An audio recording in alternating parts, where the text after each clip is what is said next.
Let's be honest, most of what breaks you today has nothing to do with your present. It's a script you memorized before you even learned how to speak. And the most tragic part? That script often has one central character, your mother.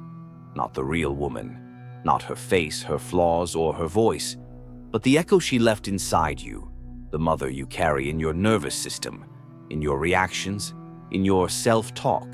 Carl Jung didn't speak of mothers as merely people. He saw them as living symbols, powerful formative archetypes etched into the unconscious. You don't need to accuse her nor forgive her blindly. What you need is to understand what she became inside you.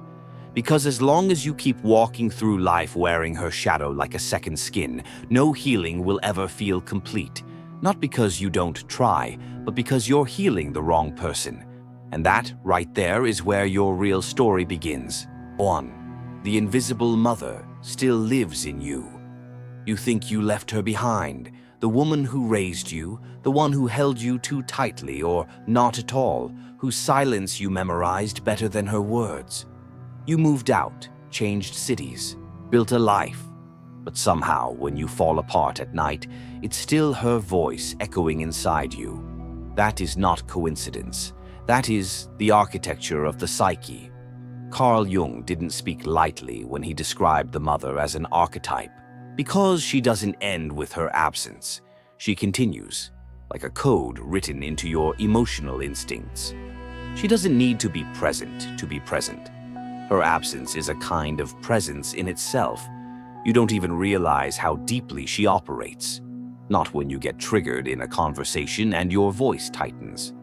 Not when you shrink back from asking for what you need. Not when you sabotage something good because part of you still believes you're unworthy of it. These are not random habits. They are echoes of a system you absorbed when you were defenseless. You didn't choose to internalize her. You were too young to say no. She became your default emotional language. She shaped your idea of love, your capacity to trust, the size of your self-worth. And now, even years later, you still react in ways that don't belong to the adult you are, but to the child you were. This isn't about blame, it's about awareness. Because healing doesn't start with pointing fingers. It starts by identifying whose fingerprints are still on your psyche. If you ever wonder why no affirmation seems to stick, why therapy helps but never fully unhooks you, why the same patterns circle back, look there.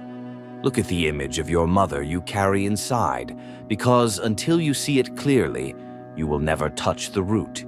You may have left the house, but until you rewrite the emotional script she authored in you, she hasn't really left. This is the reason why so many people feel haunted rather than held by their memories. The emotional template she left doesn't just influence how you view others.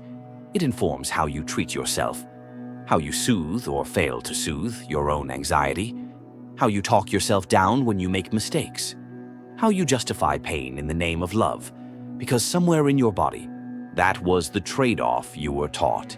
And until you update that original contract, you keep paying with parts of yourself. The work is not to erase her, but to understand where her imprint ends and where your authentic self begins. That line must be drawn in full awareness. That's the work, and it starts now. 2. The trap of the mythical mother. There's a dangerous story your mind loves to replay, one where she was either the villain who ruined you or the saint who saved you. Neither is real. Both are myths. The psyche cannot tolerate chaos, so it reaches for order, even if the order is distorted. You idolize her to avoid grief. You demonize her to protect your rage. Either way, you're not seeing her. You're seeing the projection of your unmet needs. You built a goddess to explain your longing, or a monster to explain your pain. But the real woman, you buried her beneath your expectations. Jung warned us, what remains unconscious controls us, and the unconscious doesn't crave truth. It craves familiarity. So when you don't resolve the image of your mother, you repeat it. You date people who neglect you because that neglect feels like home. You chase validation because part of you still needs to be seen by her. The myth doesn't die with time. It dies with truth, not a sweet truth, a hard one. The kind that says she was just human, flawed, wounded, maybe even cruel. Maybe she loved you in her way. Maybe she couldn't love you at all. But whatever she did or didn't give you, it is no longer your task to wait for it. You don't heal by re-editing the myth. You heal by destroying it. You face the grief of what wasn't, not to punish her, but to free yourself. Because every time you cling to the fantasy, the perfect mother, the redemption arc, the future reconciliation, you delay your life. And life will not wait forever. You must let go of who she never was. That is the price of growing up. That is the birth of emotional freedom. The mythology becomes particularly dangerous because it begins to shape your identity. If she was the ever-giving mother, then you feel shame when you need too much. If she was the abandoning mother, then trust becomes a battlefield you never win. These myths are not just stories about her. They are stories you believe about yourself. So you must ask, what image of her still governs your expectations? Are you trying to redeem her by over-functioning in your relationships? Are you trying to prove her wrong by succeeding in ways that leave you empty? These aren't conscious choices. They are unconscious compulsions, born from the myth you have yet to dismantle. You don't need a better version of the past. You need freedom from its grip. 3. The unspoken contract of loyalty. Some chains don't look like chains. They look like love, like silence, like self-sabotage. You think you're being kind when in fact you're being loyal to your pain. It's the loyalty that no one ever asked for, but you still swore. A silent promise. I won't go further than she did. I won't be happier than she was. I won't heal what she refused to face. It sounds absurd when you say it aloud, but it isn't logical. It's archetypal. The child in you made a sacred vow, not because you were manipulated, but because you loved her. And love in a child is primitive. It binds, it sacrifices. So you hold yourself back. You settle for less. You downplay your joy. You unconsciously recreate her struggles. And each time you do, your nervous system rewards you with a strange comfort, the safety of not betraying the maternal lineage. But safety is not healing. And loyalty is not love if it costs you your soul. Jung would tell you that the path of individuation requires betrayal. Not betrayal in the cruel sense, but in the archetypal sense, the breaking away from inherited identity. It is not about turning against your mother. It is about turning toward yourself. You cannot evolve while dragging her unmet dreams behind you. You cannot build a life while secretly hoping she finally approves of it. Your healing is not a betrayal. Your thriving does not dishonor her. If anything, it liberates you both.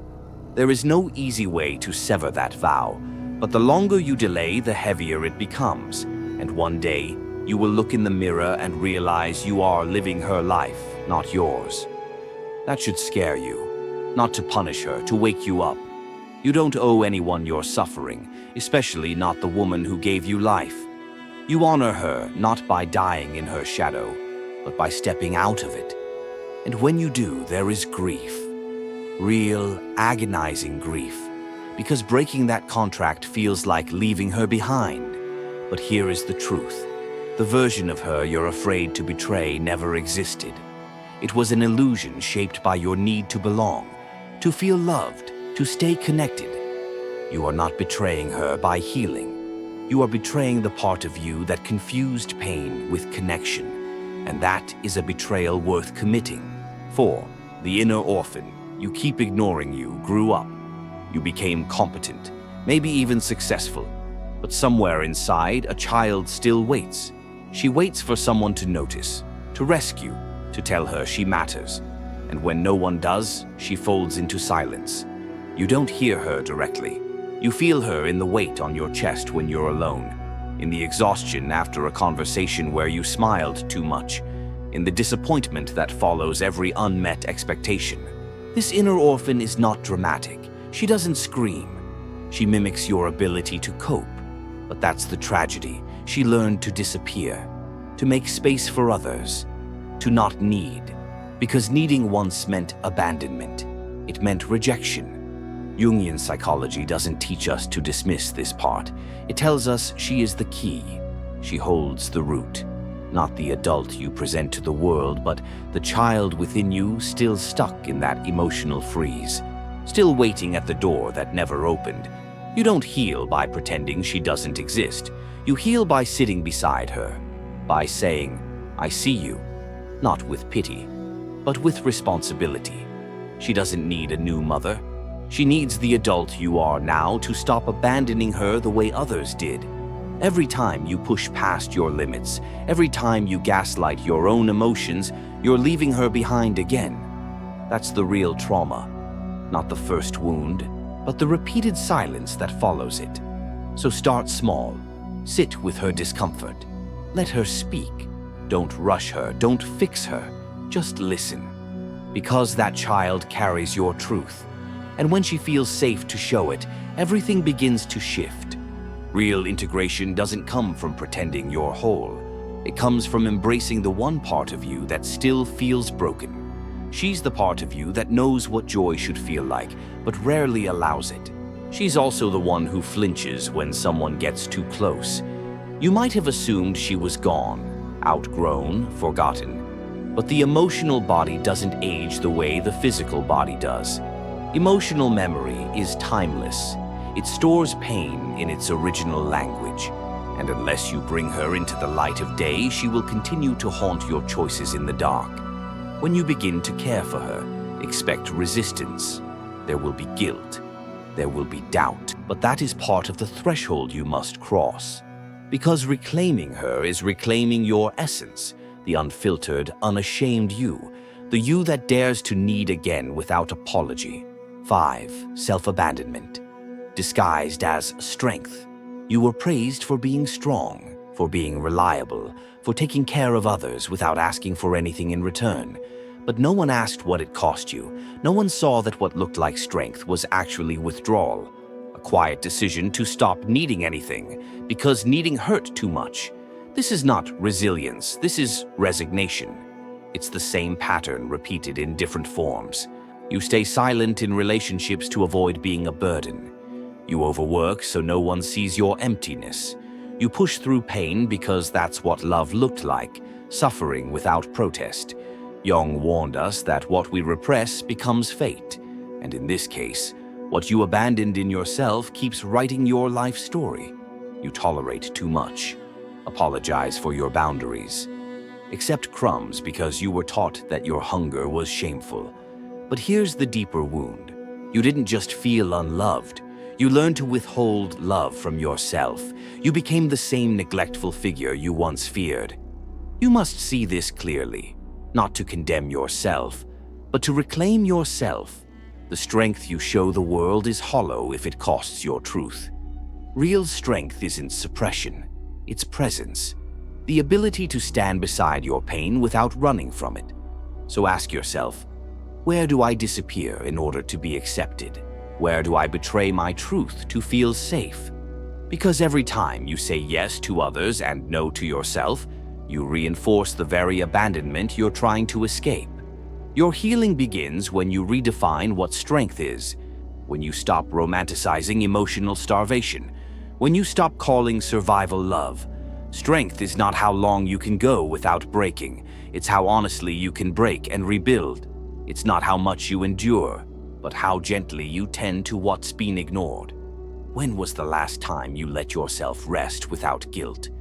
When did you last say no without an explanation? These small moments are not indulgent, they are revolutionary. Self-abandonment thrives in the shadows of your routines. It hides in your overcommitments, in your inability to receive, in your reflex to apologize for existing. The more you normalize this, the more your nervous system believes this is all you deserve. But the truth is, strength rooted in self-neglect is unsustainable. It corrodes your capacity for joy. It dries up your ability to connect. And one day it collapses under the weight of its own pretense. 6. The guilt that was never yours. There's a specific kind of guilt that children of wounded mothers carry. A guilt that isn't spoken, but inherited. You feel it when you're happy, when things go well, when you're finally at peace.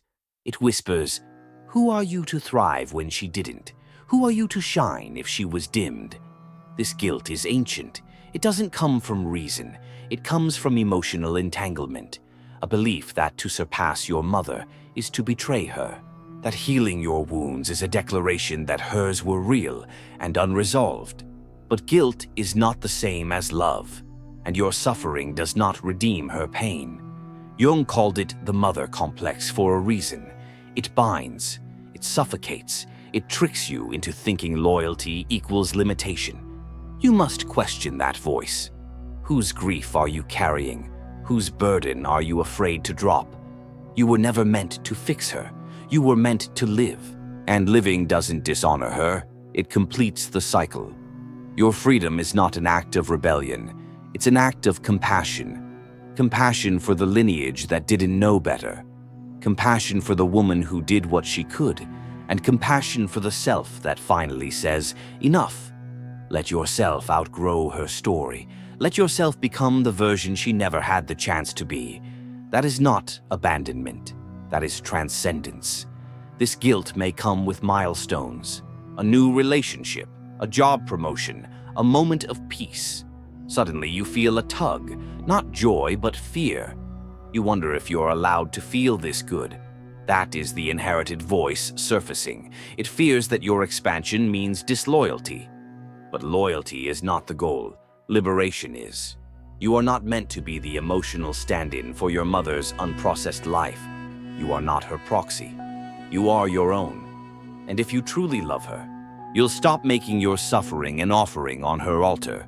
True compassion means doing what she couldn't, becoming who she didn't have the chance to be. Breaking the cycle not because you owe it to her, but because you owe it to yourself. 7. Becoming the mother you never had. The final step is not about her, it's about you. It's about becoming the caretaker your younger self always needed. Not in words, but in action. You think you're waiting for someone to love you right, but you're really waiting for permission to love yourself. That permission doesn't come. You grant it, you become it. This isn't about replacing her. It's about reclaiming the inner space where she once lived and filling it with presence, with boundaries, with warmth, with truth. Mothering yourself means unlearning cruelty disguised as discipline. It means not shaming yourself for needing softness. It means looking in the mirror and refusing to abandon yourself even when you fail.